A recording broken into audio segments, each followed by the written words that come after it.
রোববার 18 মে এক বিবৃতিতে জানা যায় সাবেক প্রেসিডেন্ট জো বাইডেনের প্রোস্টেট ক্যান্সার ধরা পড়েছে, যা ইতিমধ্যে তার হাড়েও ছড়িয়ে পড়েছে।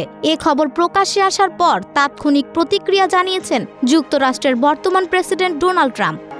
গত সপ্তাহে 82 বছর বয়সী বাইডেন চিকিৎসকের শরণাপন্ন হন প্রস্রাবজনিত উপসর্গ নিয়ে।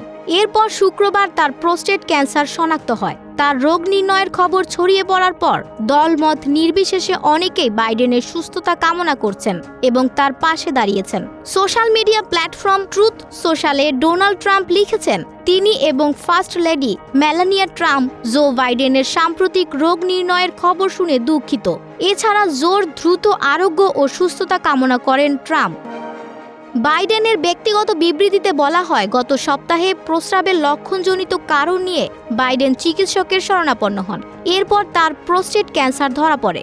বাইডেনের শনাক্ত হওয়া ক্যান্সার বেশ আগ্রাসী ধরনের। তার গ্লিসন স্কোর 10-এর মধ্যে 9। যুক্তরাজ্যের বৃহত্তম ক্যান্সার গবেষণা ও তহবিল সংস্থা ক্যান্সার রিসার্চ ইউকের মতে এ ধরনের ক্যান্সার উচ্চ গ্রেড হিসেবে বিবেচিত হয়। এটা খুব দ্রুত ছড়িয়ে পড়তে পারে।